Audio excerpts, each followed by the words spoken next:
The British Empire, determined to crush the colonists, and the American colonists refusing to back down and standing tall against the motherland.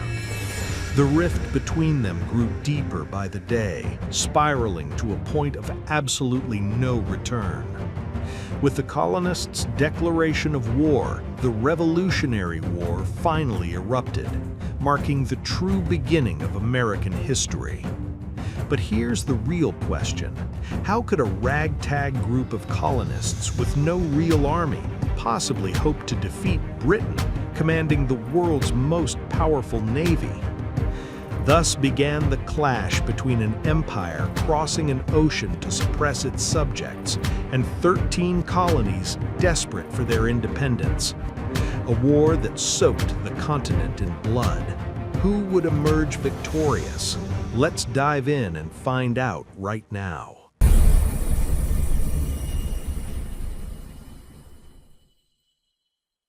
In October 1774, the colonists started getting serious about war preparations.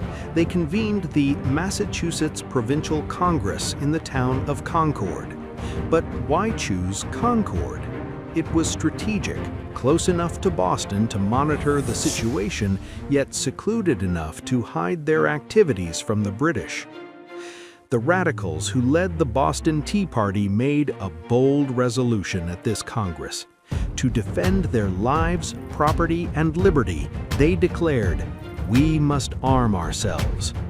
For months, farmers and locals stockpiled weapons and ammo. They formed a specialized militia known as the Minutemen, forces ready to deploy at a literal minute's notice.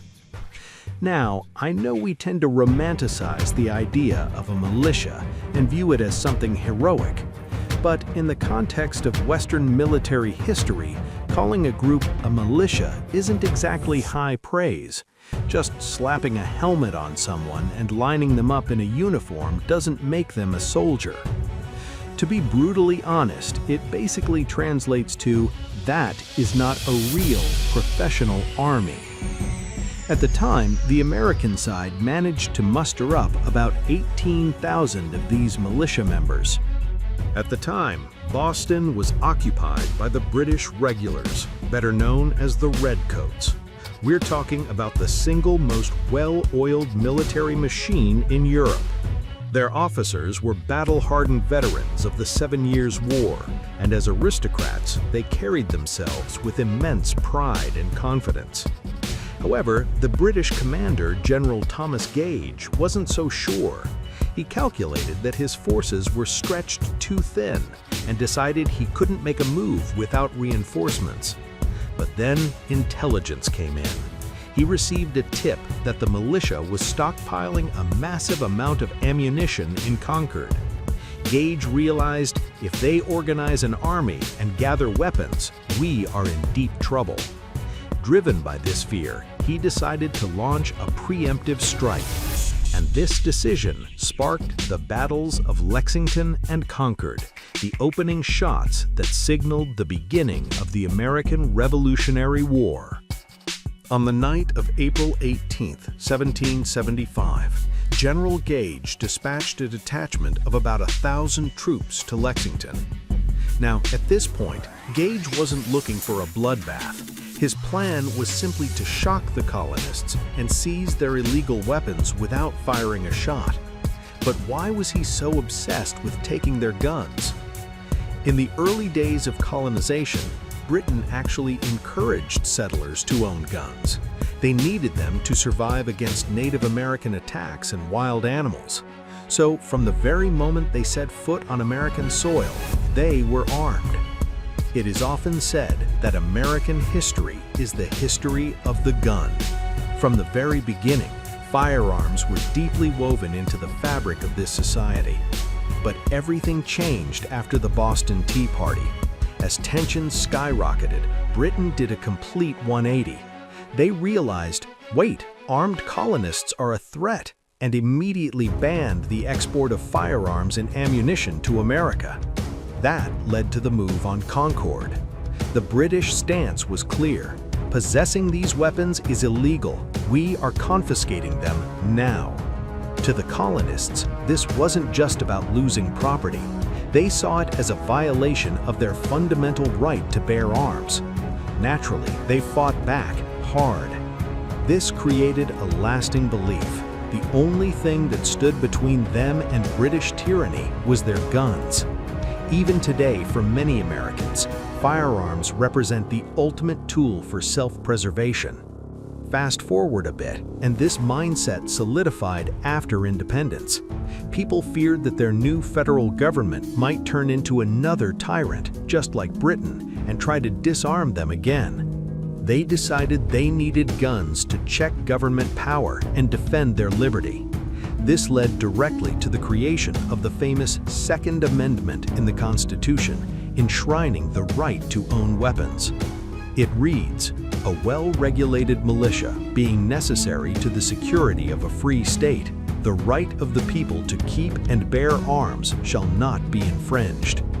This cemented gun ownership as a fundamental right in the American psyche, and it is this very sentence that fuels the heated gun control debates we still see in the US today. But there is a fascinating piece of history we need to unpack here. Why were the colonists so terrified, so paranoid about the British taking their weapons? It wasn't just about defending themselves against wild animals or robbers. It was because they had a vivid, horrifying memory of something that happened just 30 years prior, back across the ocean on British soil. I'm talking about the disarming of the Scottish Highlands. In 1746, right after crushing a Scottish rebellion, the British government passed the infamous Disarming Act. British troops ransacked every village, seizing muskets and swords. They even banned the wearing of kilts, the very symbol of Scottish pride. Stripped of their weapons, the Scots couldn't defend their culture or their freedom. They were completely subjugated. Now, here's the twist. A huge number of people living in the colonies were Scottish immigrants who had lived through that nightmare. So when they heard the British were coming to empty the armory at Concord, it meant only one thing. They are doing it again. They're doing exactly what they did in Scotland. If we lose our guns, we become slaves. So the shots fired at Lexington weren't just an accident. It was an explosion of trauma and resolve, a declaration that they would never be disarmed victims again. This context really helps explain why Americans are so attached to the Second Amendment. Of course, it wasn't just about politics or history. There was a very real, practical reason too. Back in the day, everyone carried weapons for survival.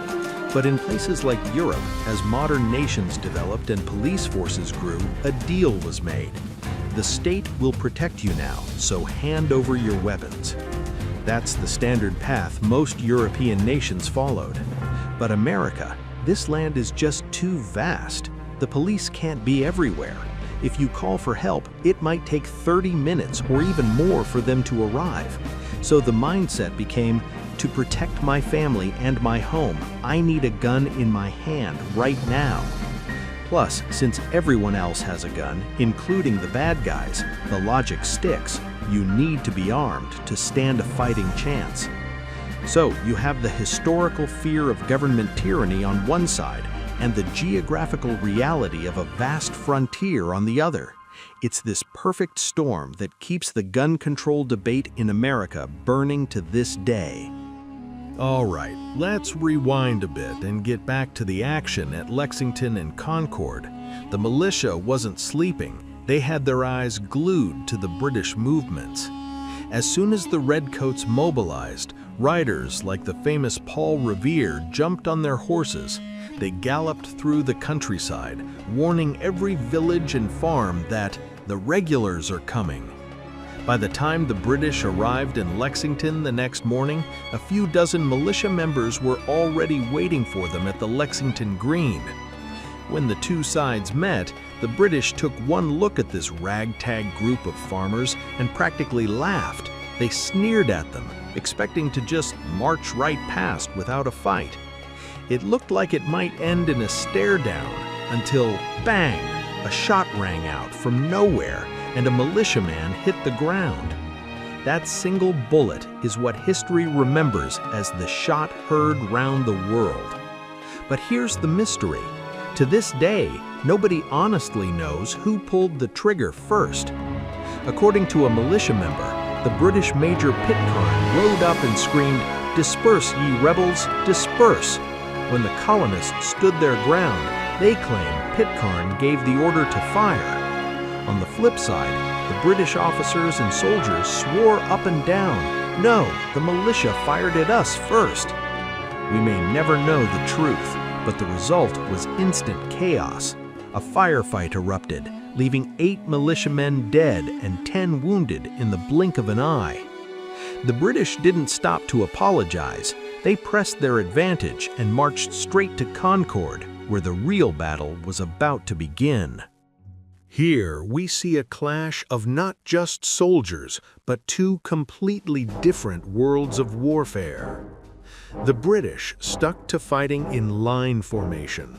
Imagine soldiers standing shoulder to shoulder, marching forward in a tight, dense formation, while cannons blast the enemy lines from the rear.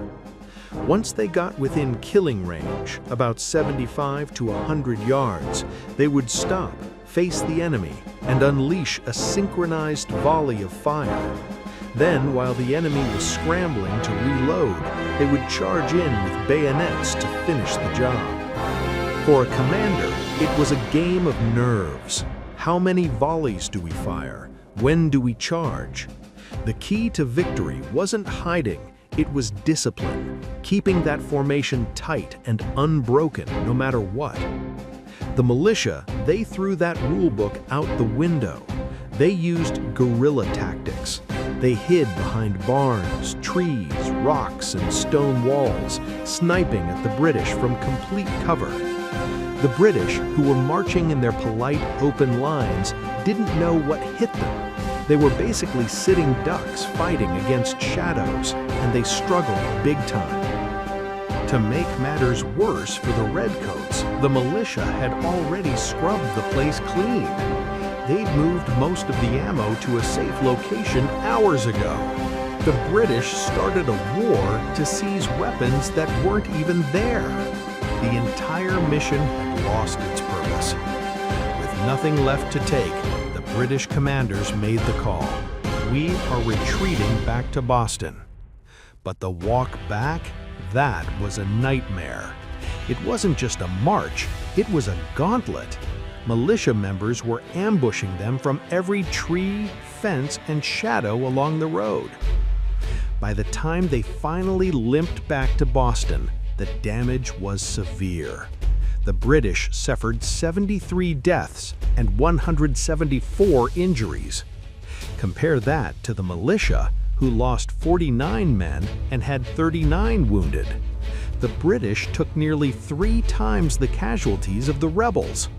It was a total disaster.